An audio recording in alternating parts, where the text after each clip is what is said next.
नमस्कार दोस्तों, लेवलिन Joshi astro channel में मैं आपका स्वागत करता हूं। आज अपन बात कर रहे हैं कि अलग अलग भावों के राशि अधिपति भी अलग अलग होते हैं, तो अलग अलग भावों के अंदर राशियां भी अलग अलग बैठ सकती है। मैं आपको आज ये बताऊंगा कि लग्नेश अगर अलग अलग भाव में जाता है, लग्नेश का मतलब होता है लगन का जो अधिपति है, जो लगन का जो मालिक है, जो असेंडेंट का मालिक है, वह अलग अलग भाव में अपने क्या क्या रिजल्ट दे सकता है, वो अपन आज एक जनरल डिस्कशन कर रहे हैं।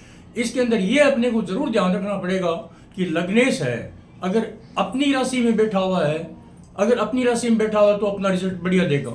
अगर लग्नेश अपनी शत्रु की राशि में बैठा हुआ है तो अपना रिजल्ट खराब भी देगा, और जिस भाव में बैठा है उसके अनुकूल रिजल्ट देगा। उदाहरण के लिए आप ये देखिए कि पहली राशि है मेष राशि और 8वीं राशि होती है वृश्चिक राशि, इसका लग्नेश होता है मंगल।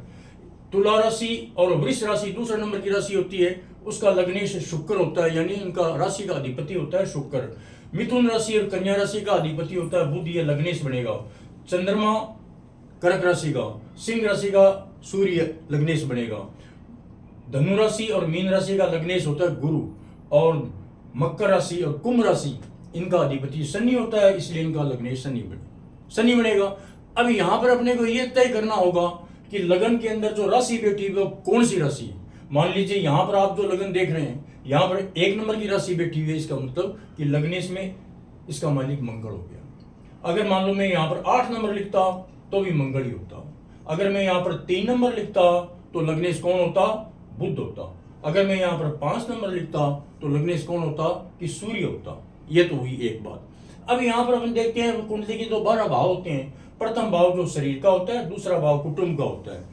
इन्हीं भावों की अपन चर्चा पहले भी कर चुके हैं वीडियो में।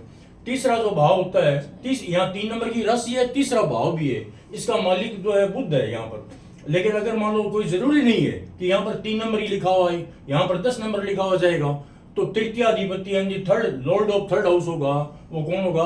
अगर मकर राशि है तो शनि हो जाएगा। लेकिन अपने लग्नेश पर विचार करें कि अगर मान लो मेष राशि लगन में पड़ती है और मंगल अगर अपनी राशि में बैठा हुआ है तो अपने निश्चित रूप से बढ़िया रिजल्ट देगा, शरीर को भी स्वस्थ रखेगा। लेकिन उस मंगल के ऊपर अगर मान लो 7वें घर में शनि बैठ गया और उसकी दृष्टि आ रही है तो निश्चित रूप से मंगल को खराब करेगा, यानी लगन को खराब करके शारीरिक स्वास्थ्य में कभी न कभी गिरावट ला सकता है। वो अलग बात हो गई, इसकी अपन आगे चर्चा करेंगे। यहाँ पर एक जनरल अपन व्यू ले रहे हैं कि यही लग्नेश अगर मंगल दूसरे घर में बैठता है, मंगल होकर के मेष राशि का अधिपति अगर दूसरे घर में बैठता है, दूसरा घर किसका होता है? कुटुंब का होता है, पारिवारिक विद्या का होता है, सुख का भी होता है और परिवारजनों का भी होता है। यहाँ पर अब व्यक्ति अपने आप को आनंदित महसूस करेगा, अपने कुटुंब के अंदर रहेगा तो उसका मान सम्मान भी रहेगा, वो कुछ विद्याएं भी सीखेगा कुटुंब के, और सुशील व्यवहार रखेगा। अगर वही अगर अधिपति यहाँ पर तीसरे घर में बैठता है तो तीसरा घर होता है पराक्रम का, तो पराक्रमशाली यानी वीर होगा, बहादुर भी हो सकता है, वो मेहनती इंसान भी होगा। और तीसरा घर इंट्यूशन का भी होता है, तीसरा घर व्यक्ति की जो होती है कंसंट्रेशन का भी हो सकता है, एकाग्रता भी हो सकता है, जिस चीज के अंदर आप फोकस करते हो उसका भी हो सकता है। यानी ये चौथे घर का 12वां घर होता है।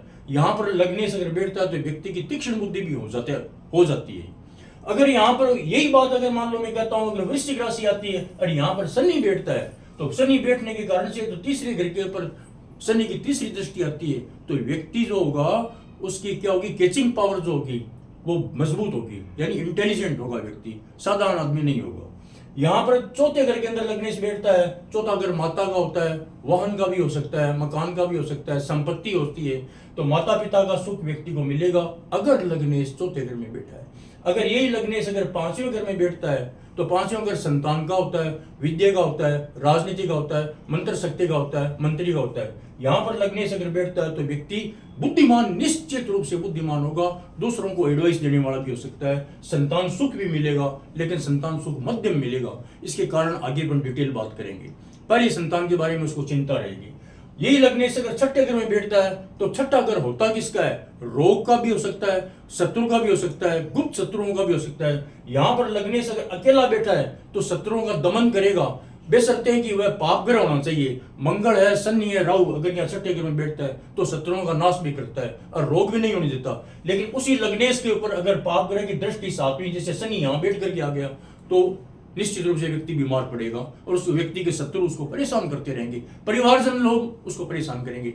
यहां पर एक बात निकल के आती है कि अगर छठे घर का मालिक है, अगर जैसे लग्नेश बुध हो गया, और लग्नेश तो छठे घर का मालिक कभी होता नहीं, अगर मान लो छठे घर के अंदर खुद का मालिक बैठा हुआ है तो व्यक्ति को बीमार नहीं पड़ने देगा। यहां पर देखते हैं लग्नेश सातवें घर में बैठ जाता है, सातवां घर लाइफ पार्टनर का होता है। अगर यहाँ लग्नेश पापी है, जैसे मंगल है, शनि है, राहु है, तब तो व्यक्ति के पारिवारिक जीवन के अंदर क्या होगी, चिंताजनक स्थिति रहेगी, पारिवारिक तनाव रहेगा और रहेगा। अगर ये लग्नेश सातवें घर में बैठ करके अपनी राशि को देखने लगता है तब एक प्रकार का राजयोग है, मध्यम श्रेणी का राजयोग होता है। लग्नेश पाप ग्रह बेशक हो लेकिन अपना रिजल्ट थोड़ा बहुत तो पाप का देगा। अगर लग्नेश शुभ ग्रह है तो व्यक्ति को अच्छी यात्राएं करेगा, पारिवारिक सुख के अंदर वृद्धि भी करेगा, पारिवारिक सुख बढ़िया रहेगा।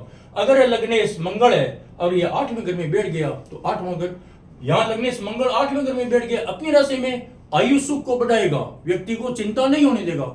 लेकिन यहाँ लग्नेश शत्रु की राशि में बैठ जाता है तो व्यक्ति के चिंताजनक स्थिति रहेगी और व्यक्ति गुप्त विद्याएं सीखेगा, एस्ट्रोलॉजी सीखेगा, सर्जरी सीख सकता है। और इस प्रकार साथ साथ के अंदर व्यक्ति उसकी जो आचरण होगा वो संदेहास्पद भी हो सकता है। व्यक्ति का आचरण क्या होगा, क्यों कि यहाँ चारित्रिक दोष आने की संभावना रहती है। आठवां घर जो होता है ना, ये गुप्त विद्याओं का भी हो सकता है, ऑकल्ट साइंस का, आयु का भी होता है और ये बीमारी भी देता है। अगर ये लग्नेश भाग्य के स्थान में बैठता है, नवे घर के अंदर बैठता है, नवे घर में बैठता है तो व्यक्ति भाग्यशाली होगा निश्चित रूप से। अगर उसी लग्नेश के ऊपर अगर बृहस्पति की या शुक्र की दृष्टि आ जाती है तब तो कहना ही क्या है। ये लग्नेश 10वें घर में अपने पिता के घर में बैठता है, व्यक्ति का मान सम्मान बढ़ेगा, पिता का मान सम्मान बढ़ाएगा, राज्य स्थान में उसका मान सम्मान बढ़ेगा, सम्मान भी बढ़ेगा और उसको राजकीय नौकरी भी मिल सकती है और अच्छा पद भी मिल सकता है और उसका सम्मान बढ़ेगा। अगर लग्नेश 11वें घर में लाभ के घर में बैठता है तो व्यक्ति लाभ प्राप्त करने की तरह तरह के उपाय सोचेगा, व्यक्ति सुशील होगा, आचरण अच्छा होगा व्यक्ति का, उसके मित्र भी अच्छे होंगे।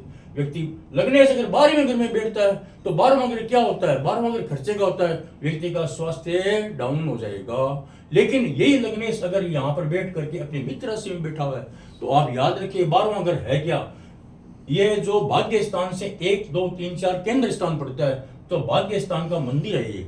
यहाँ पर लग्नेश व्यक्ति गुप्त विद्याएं सीखेगा, व्यक्ति ऑपरेशन करेगा, व्यक्ति डॉक्टरी पेशे से जुड़ेगा। ये इस प्रकार, ये जो घर है ये कभी अपन अलग चर्चा करेंगे। इस प्रकार से मैं आपको एक जनरल एक आउटलुक या आउट व्यू मैंने आपको दिया है। अगर आपको वीडियो पसंद आता है तो आप वीडियो को लाइक कर सकते हैं, वीडियो को सब्सक्राइब कर सकते हैं। धन्यवाद।